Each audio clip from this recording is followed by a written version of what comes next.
Welcome to this video lecture series on ITIL Foundation. This is Topic 4, Guiding Principles, Video 3, Think Holistically, and Keep It Simple.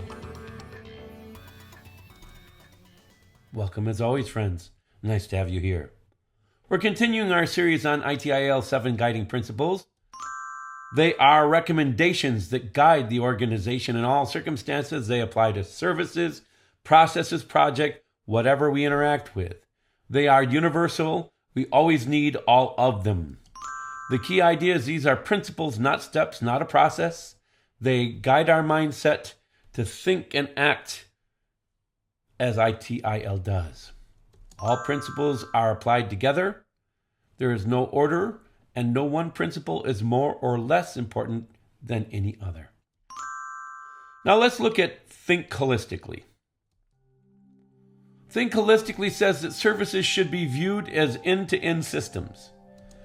Consider the whole aspect, the people, the partners, the technology. And optimize the whole, not just one part. When we are optimizing things, when we are changing things, it's important that we think of the impact this will have throughout. Recognize how components affect one another. That is good configuration management.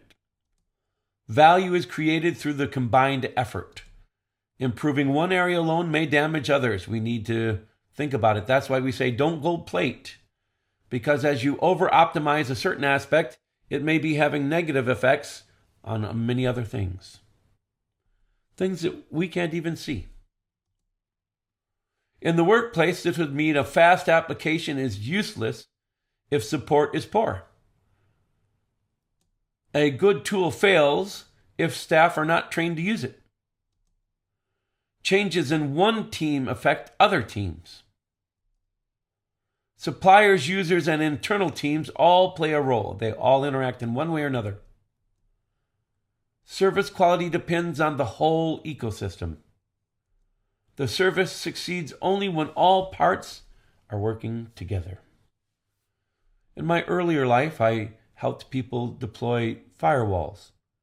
And many companies wanted to purchase a very good firewall. It wasn't inexpensive. But they were a bit small and their skill level was a bit lacking. And many times I consulted to them, I would rather see you buy a good firewall system that you can handle very well than buy an excellent firewall system that you can't manage. There's an example. Common mistakes we wish to avoid. Teams optimize their own area, unaware of the impacts they're having elsewhere. Technology is improved, but the process is ignored. So the process continues to fail.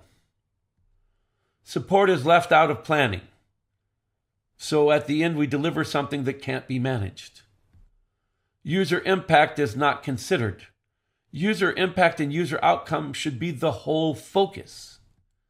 Problems are solved in isolation, and so they may not have the good results that we expect for all the stakeholders involved. The result, again, a local improvement, but overall failure, or at least overall it's lacking. Looking at the whole can become too complicated. Teams may try to analyze everything at once. Too many details can slow us down. Complexity can block progress. So how do we work around this? Well, that's how these principles work together. Let's talk about keep it simple. Use the minimum number of steps needed. Focus on what works. Remove activities that do not add value or are so complicated that they need to be broken down, simplified, or replaced. Use simple methods that people can follow.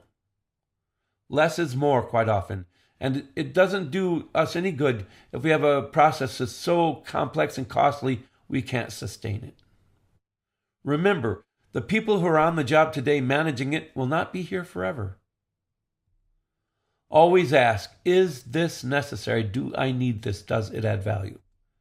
Complex solutions are harder to use, harder to support, harder to improve, harder to sustain. A simple approval path replaces a complex chain. It's called often streamlining, right? Teams use one clear dashboard instead of many reports, getting real-time information. Work instructions are short and easy to follow. Meetings focus on decisions, not unnecessary detail.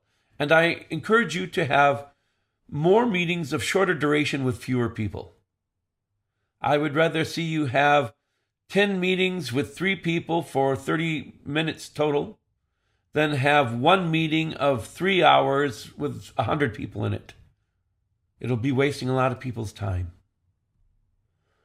Processes are designed for real use, not theory.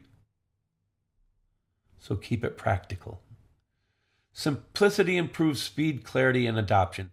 If these things are not the result of your optimizations, are not the result of your changes, then perhaps you should keep in mind, keep it simple. Common pitfalls, mistakes we want to avoid. Too many approval layers. We want to streamline that too. Overly detailed procedures. Show me a very, very detailed procedure and I'll show you something hard to maintain and lacking in flexibility. Tools with features nobody uses. Reporting that few people read. If you're collecting data that no one ever analyzes and looks at, there's no point. Complicated workflows and frustrated users. The result are delays, confusion, and wasted effort.